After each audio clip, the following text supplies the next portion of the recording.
I recently had the chance to visit the beautiful country of Japan, and I couldn't help but notice that everywhere I went, I saw these Type A plugs.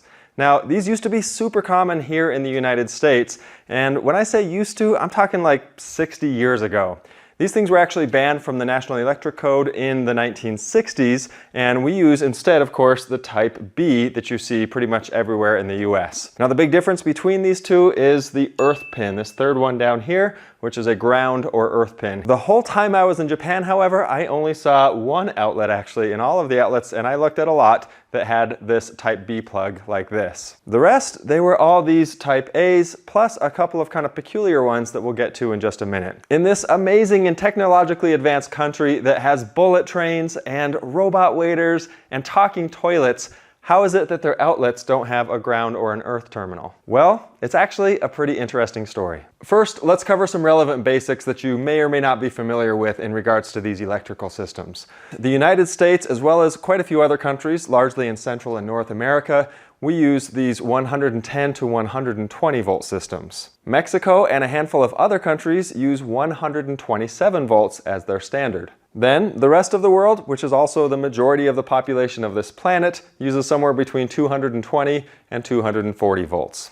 Japan is actually the only country in the world that uses 100 volts, and it's by far the most advanced, especially the most advanced that uses no earth or ground pin in their outlets. Let's talk about why having a ground even matters at all. So if you were to plug an appliance or device into an outlet like this that doesn't have a ground, and any sort of a fault occurs, then there's going to be current that's trying to find some other place to go to. Now typically, if there's, for example, a metal housing on the appliance that you're using, it could find its way there, which can be dangerous. But most of the time, it's going to find the path of least resistance, and it's going to go somewhere else in the circuits, or also it could go to the electrical appliance itself. And if you have anything sensitive in there, it could fry that electronic board or anything inside your appliance. The ground is usually going to be most helpful for protecting appliances and electronics.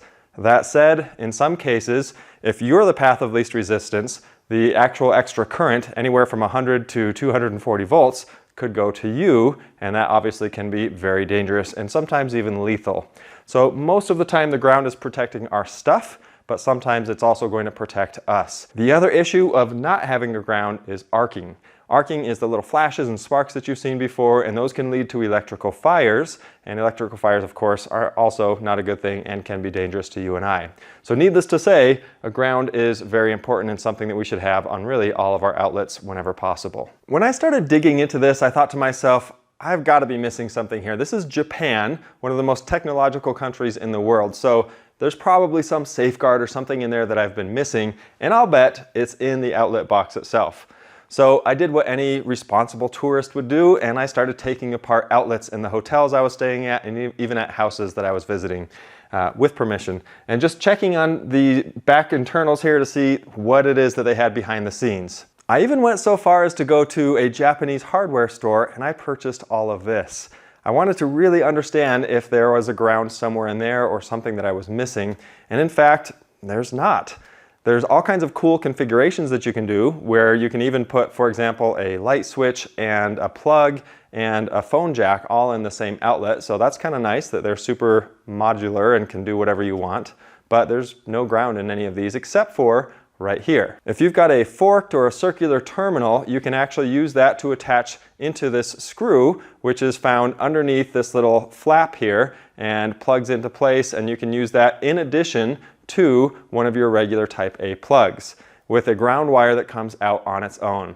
Kind of a janky setup and something that seemed kind of out of place, but I did see this thing all over the place. In fact, most of the toilets that they use, which are super advanced, those actually use this same setup. Speaking of toilets, Japan knows how to do their toilets right. I mean, these things have heated seats pretty much everywhere. They can talk to you, they can play white noise or music to disguise the sounds of what you're actually doing in there, and they're just pretty amazing. Instantly warm water, these things have the works. But I digress. Okay, so we've established that there are no grounds in most of the outlets in Japan, but they do have something in their circuit systems that actually helps prevent people from being shocked. So what it does is it's a system that looks for the amount of current going out of the circuit as opposed to the amount of current going back into the current to make sure they're exactly the same. Now this is not uncommon, we see these all over the world, but these ones we're going to call RCD, or residual current devices. They're looking for that disparity or that difference between the incoming and the outgoing to make sure it's the same. If the incoming is a little bit different, that means some of it leaked somewhere, and oftentimes when it leaks, that means there's a fault of some sort, and that could have leaked into you as a person or someone else in the house, and that's not good, so it shuts everything down. Now this has a lot of different names, and this goes by all different sorts of things, including Japanese GFCI, which we'll talk about in just a second. I'm going to use the blanket term RCD for this because this kind of covers all of these. These RCDs are actually totally standard in places like Europe. Most of Europe at least requires these and has them in the circuit breaker panels of just about all homes, and they're now present in about 90% or more of Japanese homes as well. If you live in the US or you've been to the US a lot, you're probably pretty familiar with these little guys here that have the test and the reset buttons on them. These are called GFCIs, or ground fault circuit interrupters. While these are super common in the US, they're not so common in other countries, at least not in this form factor, and that comes with a couple of advantages and a couple of disadvantages. The thing is, most whole home RCDs, like what Japan and Europe use, only trip when they detect at least 30 milliamps of current difference. They also take up to about 40 milliseconds to cut the power. So GFCIs like this one, however, they trip when they detect just 5 milliamps, and they trip in less than 25 milliseconds. So this is actually a huge factor because of the risk to children, the elderly, and anyone with a heart condition. For those individuals, the 30 milliamp threshold present in RCDs paired with the slower response time represents a 10x increase in risk and can actually be lethal already, whereas the 5 milliamp threshold found in GFCIs with its faster 25 millisecond response time is incredibly safe. That said, most of the time both of these are pretty safe and both will save many lives. The inline GFCIs, however, win this category. Score 1 for GFCIs. Another big factor is that RCDs typically are one device that covers the entire dwelling. So if anything trips anywhere in the house, it's going to shut the power down to the entire house. Now that's good and bad because it's covering everything and it's cheap to do, but it's bad because you don't know if something tripped in the bathroom or if it tripped in the bedroom or if it tripped in the basement. It could be anywhere. GFCIs, on the other hand, are set on one local circuit or branch, and with that they're easy to detect where the issue is, easy to reset it, so you don't have to go all the way to the circuit breaker box to reset it. But that's also a limitation of having to put these on every single branch in the house or anywhere they're needed at least. So I'd say that's 1 point for GFCIs and 1 point for RCDs. Lastly, GFCIs have the major downside of needing to be installed at the branch level, meaning let's say you're in the kitchen. Code right now in most kitchens requires that you actually have 2 GFCI circuits within the kitchen for the outlets above the counter, and that means you've got more installations of GFCIs, which induces more cost, and then you have more maintenance to do with that, install fees, all of that kind of stuff. It gets to be quite a bit. And if you were to put GFCIs on a 240 volt system, you're much more likely to have all kinds of false positives being introduced, and it would be super annoying most likely. So RCDs do make more sense for a 240 volt system. So that's 1 point, at least in 240 volt countries or 200 plus volt countries, to the RCDs. So here's the thing, Japan actually uses only 100 volts, but they don't use GFCIs, they use RCDs, which are better suited for these higher voltage countries. Why? In reading up on this, it looks like they're actually using the 100 volts as the reason that they're not using GFCIs. They're saying that 100 volts is actually safer because of the lower amount of voltage, and it's typically at a similar current to American 15 or 20 amps, for example. It's barely any less voltage going through there, and it doesn't really seem like that justifies using the less effective RCD, especially when GFCI could work really well in this case. So this all begs the question, why?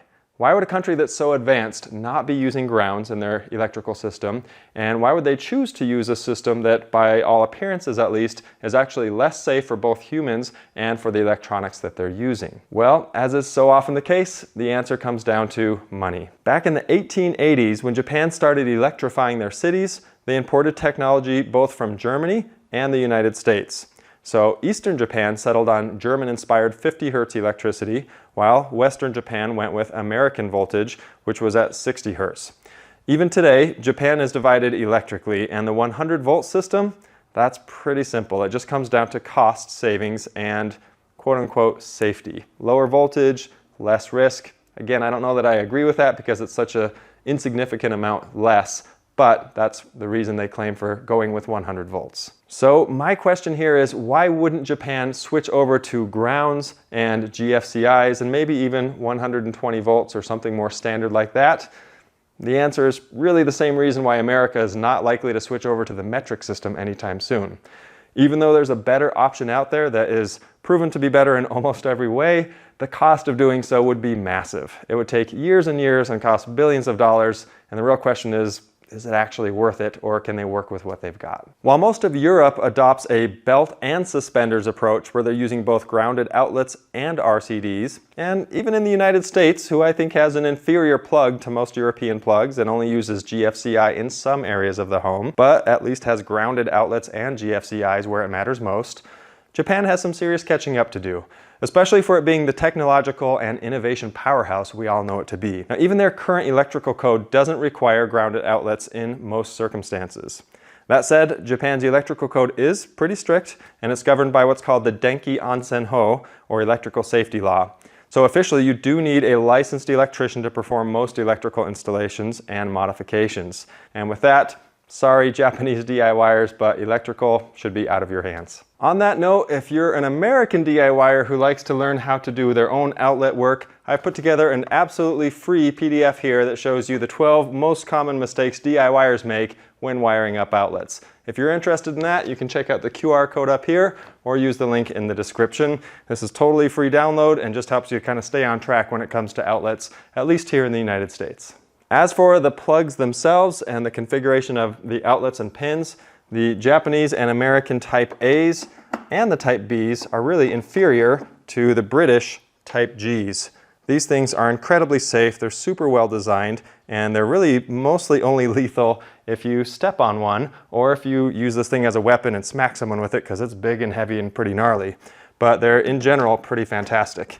Not to mention the Type F or the Shuko plug, which is also super well designed, very safe, and very easy to use as well. Kind of hard to shock yourself. So it's unlikely that any of us are going to change our plugs or our standards or our system very much anytime soon, maybe incrementally, despite the pros and cons of all the different plugs out there. But the next time you visit a country that has different plugs than yours, then maybe take a closer look at that and ask yourself, are you feeling lucky, punk?